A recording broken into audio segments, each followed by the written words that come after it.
Last week we began the ambitious project of studying the book of Daniel, one of the most remarkable lives and perhaps the most remarkable set of visions in the Bible. We learned that Daniel was a teenager who was ripped from his Jewish home by the Babylonian Empire, taken to Babylon, and shaped to be a Babylonian, having everything that a young man looks forward to in life stripped away. And I said last week that by the time that he and his friends arrived in Babylon, they were committed to embrace a faith, to embrace a God much bigger than they had previously realized. They had to, giving up the story that they had sketched for their lives in favor of becoming part of God's story. Now, in this next section, which is in chapter 1 still, starting in verse 5, you'll see why I came to that conclusion and how this new faith very first manifested itself. The king assigned them a daily portion of the food that the king ate and of the wine that he drank. They were to be educated for 3 years, and at the end of that time they were to stand before the king. Daniel entered what was essentially a university experience. He learned Babylonian language and culture and history. I'm sure he received courses in Babylonian science and mathematics. After an examination, at the end of that time, he and the others would be assigned royal duties, becoming full-fledged Babylonians who represented Nebuchadnezzar's Jewish subjects. Now, one of the perks provided these young men from the very beginning was a daily portion of the food and drink of the king. Now, most people in the kingdom, of course, only ate meat on very special occasions, only drank wine that was mixed with water to make the water safe. The king, of course, had a daily portion of meat and drank his wine straight. To share his larder and his wine cellar with somebody was a major perk, because it wasn't just about the food itself, which was pretty special in itself. It was the honor of the king sharing his table with you. It would be like the White House providing a limousine for you when you travel, or being assigned an office on the same floor as the CEO. It's not just the car or the office in itself, it's what it means to be awarded such a thing. Among these were Daniel, Hananiah, Mishael, and Azariah of the tribe of Judah. And the chief of the eunuchs gave them names. Daniel he called Belteshazzar, Hananiah he called Shadrach, Mishael he called Meshach, and Azariah he called Abednego. Part of their orientation was to receive new names. These were not new names, these were official names. Daniel, which had meant God is my judge, was renamed Belteshazzar, which is Bel protects his life. Bel was another word for Marduk, who was the chief god of the Babylonians. Hananiah, the Lord has been gracious, was renamed Shadrach, fear of Aku. The Aku was the moon god. Mishael, who is God, was renamed Meshach, who is Aku. Not a lot of imagination there, but that's all right. Azariah, the Lord has helped, was renamed servant of Nebu. Nebu was the son of Marduk. He was kind of the patron god of scribes.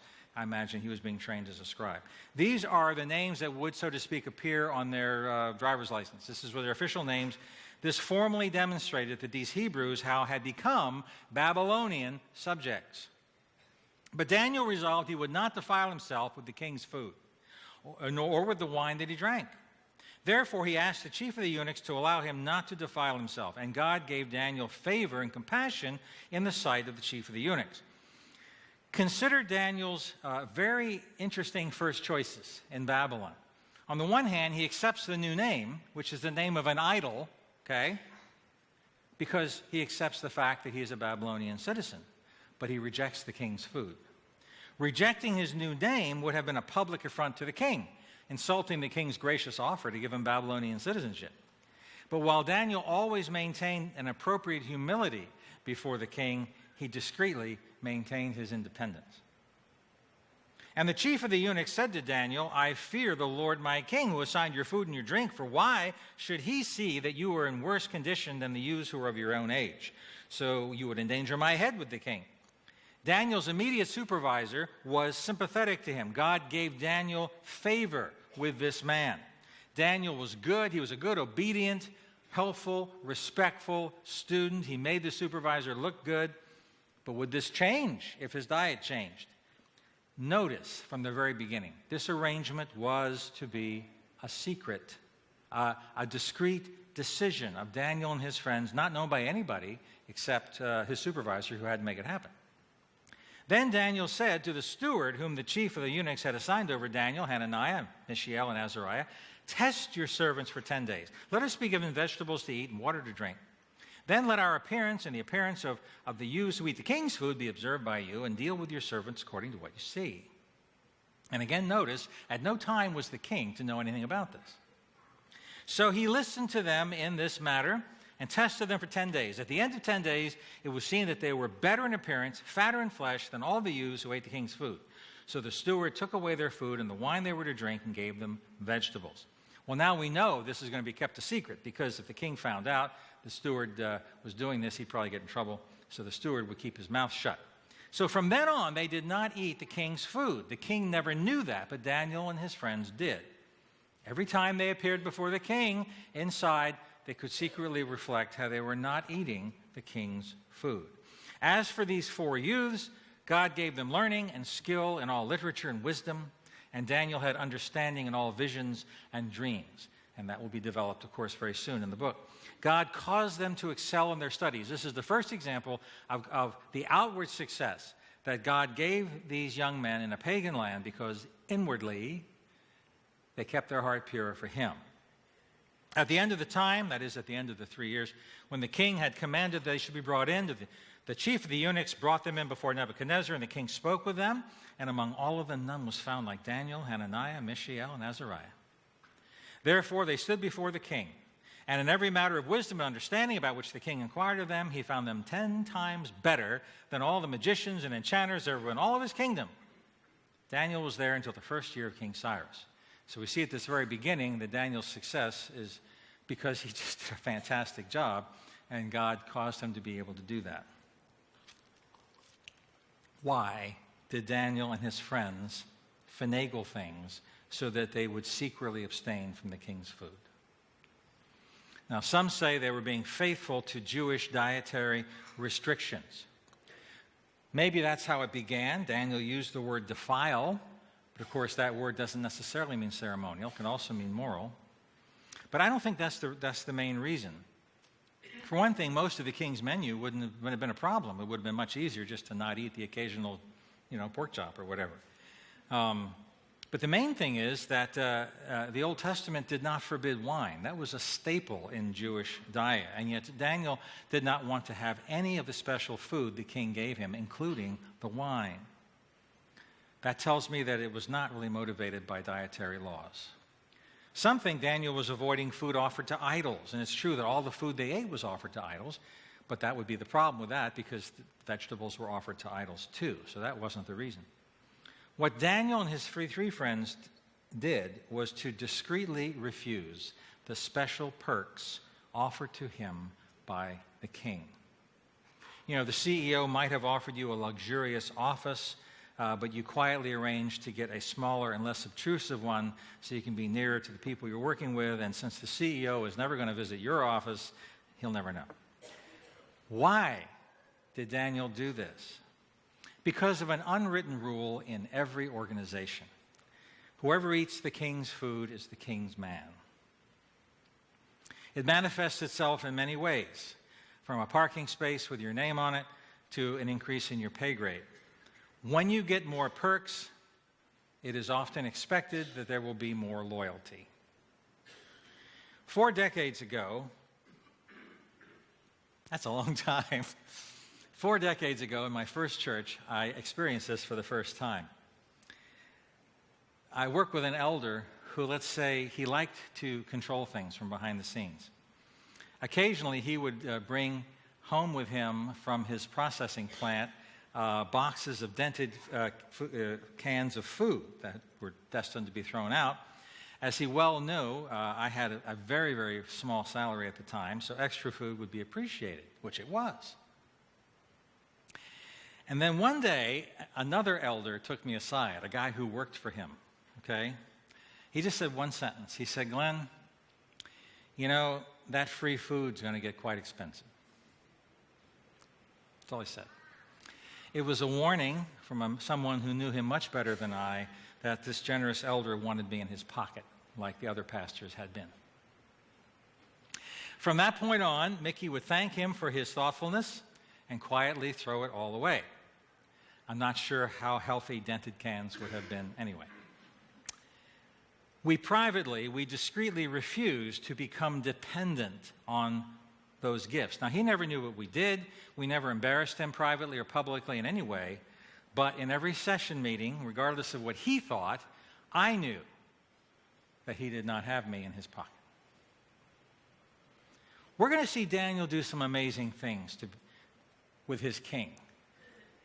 He's going to say some amazing things. He's never going to be disrespectful. He is never going to be antagonistic, but he's going to say difficult things that the king did not want to hear. Things that other retainers would be far too scared to say. And this made Daniel an excellent spokesman for God, because what good is a spokesman who is too compromised to deliver the message? How could Daniel maintain such integrity, which really becomes legendary in the scriptures? Well, here we see that at every meal, he privately reminded himself that he was not the king's man. He was the king's servant by God's decree, but he was not the king's man. He was the Lord's man. That wasn't some ego-building, macho public position. It was a quiet, personal, secret patch of his own lifestyle that essentially only he and God knew about. And that's all who had to know about it. You know, societies and authorities maintain their control in different ways. Each one will use intimidation, some form of force or threat. Remember how the Romans favored that. That was their go-to. We'll see Babylonian intimidation pretty soon, too, in this book. But every society's arsenal also includes seduction, offering some kind of perk, some kind of privilege or pleasure in exchange for loyalty. A lot of loyalty. Seduction is the art of getting you to compromise your convictions. It's not just a matter about rewarding what you've done. It's about compromising your convictions to secure your source of pleasure or advantage. Babylonians preferred to seduce first. That's the way they did it. And in terms of control, seduction is far more sophisticated and far more effective choice. Think about it. Intimidation forces obedience. But if you let your guard down, the people under you will rebel because they're obeying against their will. Seduction is better because it gets people to sell out. Once seduced, you are your own jailer. You obey quite willingly in order to get your fix, whether it be drugs or power or prestige or whatever. Seduction is a very powerful technique. The word is most often associated, I guess, with sexual temptation, but it's symbolic of anything you are willing to sell your virtue to get. Anything you will compromise your integrity or your convictions in order to maintain. In the White House, that thing might be power. In a street gang, it might be respect and belonging. The Bible's quite clear about who's responsible for seduction. Seduction is so effective because while others are responsible for making it possible, you alone are responsible for letting it happen. An authority, an institution, a society seduces you simply by letting you seduce yourself. Babylon was willing to spend some money and effort up front to let these young men seduce themselves. Not in the area of sex, but in the prestige of being close to power. And then, nice meals. And once they gave in to that simple perk of the best food and drink, other perks would be sure to come. They would begin to think they deserve these things and they need these things, and with an increasing requirement of loyalty in order to maintain them. So that in the end, they would become the king's willing slaves. Or should I say prostitutes? Because that's the biblical language. That's the biblical illustration of what's happening. John had a vision in the book of Revelation. I saw a woman sitting on a scarlet beast. The woman was arrayed in purple and scarlet, holding in her hand a golden cup full of abominations and the impurities of her sexual immorality. And on her forehead was written the name of mystery, Babylon, the Great, mother of prostitutes and of earth's abominations. And I saw the woman drunk with the blood of the saints, the blood of the martyrs of Jesus. This is a vision of John the Apostle John, of the cultural seduction that would take place during the whole period of the last days. It portrays how society after society will seduce Christians to compromise their faith. Not just sexually. Sex is symbolic of any kind of prostitution, any kind of selling out or selling of yourself to support the beast that she's riding. Such compromise destroys the church every bit as much as the sword. Intimidation openly wounds the church from the outside, but seduction secretly hollows it out from the inside. The church can even prosper externally while internally compromising more and more and more. Compromise begets compromise, and the more you do it, the easier it is to do it, the easier it is to justify. It's essential that we recognize and we deal with the things in our society that seduce us. So, I talk about my problems. Give you an example. Dangerous temptations in my life. When Mickey and I walk in the Annapolis Mall, I have to prepare myself when approaching Victoria's Secret, all right? I know that just glancing at that store will cause a flash of raw lust in me, unavoidable, if I choose to look. So I'm very, very careful to look to the right and not to the left. That's great. Problem is, when I look to the right, I see the Apple Store. This is my problem. I said, I'm sorry, excuse me, all right. Okay. Now, I never peek at Victoria's Secret ads in my computer at home, but I do check on the upcoming MacBook Pro about every week to see how it's coming. Now, just so you know, Mickey and I, in order to combat such things, we agree on a budget that covers virtually all of our income. We both know exactly where all of our money goes. And she can tell you I've been saving up for a new machine for several years. We are committed never to buy anything we don't have the money for. But if I let myself, I would spend a fortune in this place using money I don't have. That's the power of seduction. When we buy things, as an example, that we can't afford, we have compromised our faith. Faith that tells us that Christ wants us to provide for our families. He wants us to provide for our church. He wants us to provide for the poor and other needs in society. He wants us to provide for our own rest and renewal and development.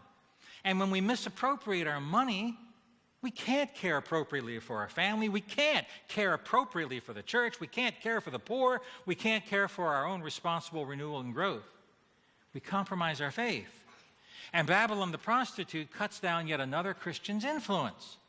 Our families are slighted, our church is hobbled, our society never experiences the grace of Jesus Christ, and we exhaust ourselves in recreations that do not build us up.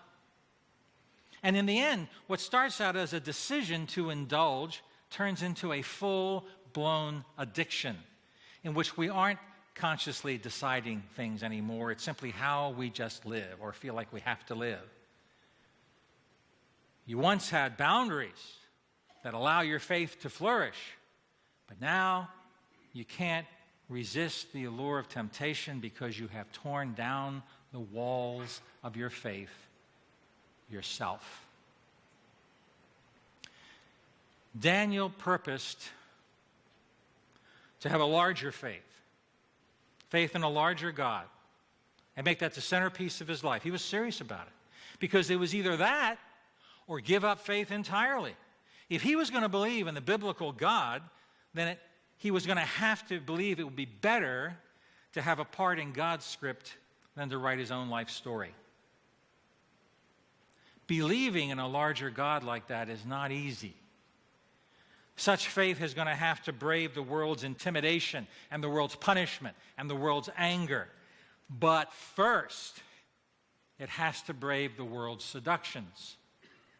Because if it can't do that, if our faith, if our God is smaller than our dinky pleasures and prestige, then no intimidation by our society will be necessary.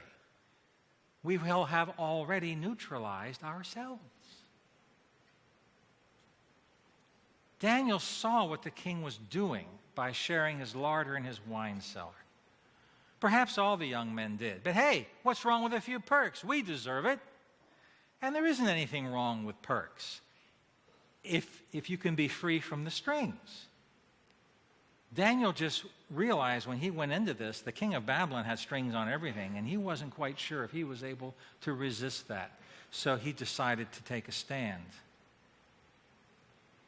Paul made a similar point about free gifts having a serious price tag. He said that the worst slavery is the self-created slavery of seduction. You give yourself to somebody as a slave, you're a slave. They don't have to make you if you give yourself. Those who eat the king's food are the king's men. Daniel would serve Nebuchadnezzar well. I think he served him better than anybody else. And I think the king came to realize that. But he would never be the king's man.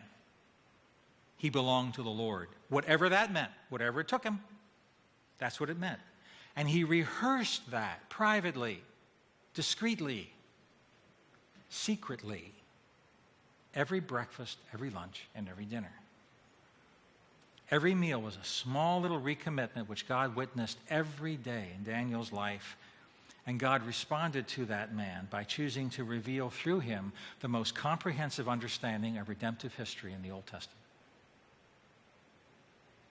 We're going to need a faith that's larger than our culture's seductions. We're talking about a larger faith this series.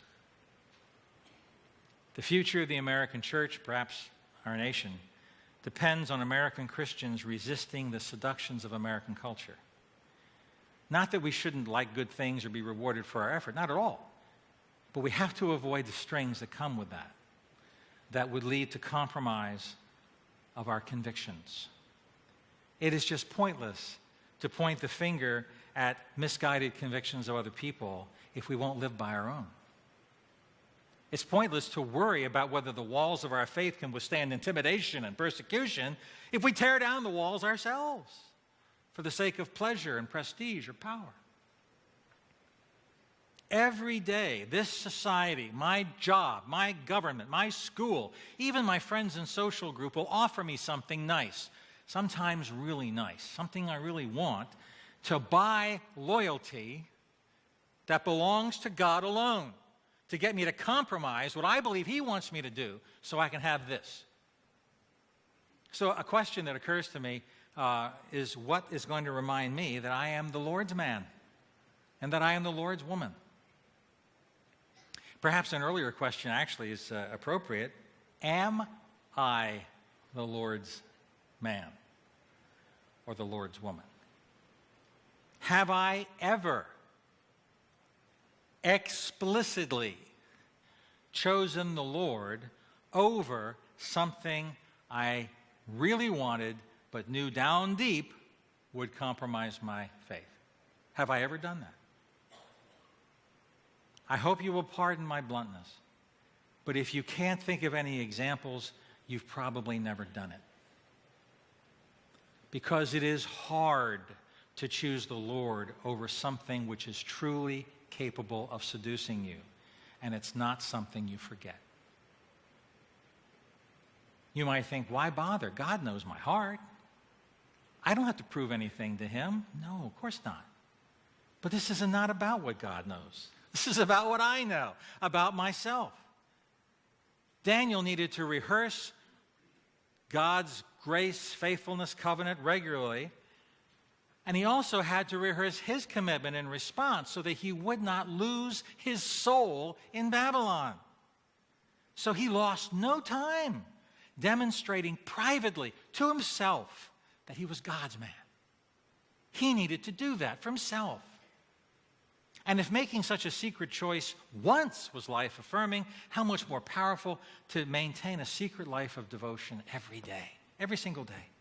You know, a truly personal relationship with God needs some strictly private intimacy. Strictly private intimacy. Daniel had the courage to obey God and speak for God publicly, in part because of a secret life he had with God that nobody saw. Every time Daniel stood before the king, his latest meal secretly reminded him whose man he was. And the king never knew. He didn't have to know. Daniel had to know. Jesus said that regular prayer and regular fasting should be strictly private things. No one else should know, at least not because I talk about it. To talk about it is to spoil it. This is something that is precious and private between you and God. Maintaining secret expressions of devotion reminds me on who I serve and who I depend on because of his love and grace. It reminds me whose script my life is following. It reminds me that God is always with me, even when nobody can see him. And it helps me to take faith outside of the religious context and realize that my God is large enough for any context. I can't share with you my secret devotion practices with God. Not even Mickey knows them all. It's important for me to have a private life with God that only he and I know about. To share it would spoil it. Brothers and sisters, let the world think, demand, hope what it will. We are not the property of the king. And we know that, not by defying authorities God has established. That would dishonor our God. We know that the king doesn't own us when we're not seduced by the king's food. Such confidence grows out of private decisions known to God alone to choose him over the things that would compromise our relationship. He sees it. And God uses such secret choices to shape people who build his kingdom. Let's pray. Father, I am so grateful that this private early decision of Daniel's came out later after he was gone in his memoirs or the memoirs of his friends writing this. Such a small thing, his private menu. But what a channel of spiritual power. It just shows an attitude, a life. Father, your Son purchased us at the cost of his blood. We rightfully belong to you, but we do confess that we are often tempted to compromise that belief, that conviction, that ownership of yours to gain something we crave. Father, some of us, at least right now, we're going to ask you to help us create a private secret, a small, regular act of faith no one knows about but you. Something that quietly and repeatedly reminds us whose man or woman we really are. Hear us, Father, for Jesus' sake. Amen.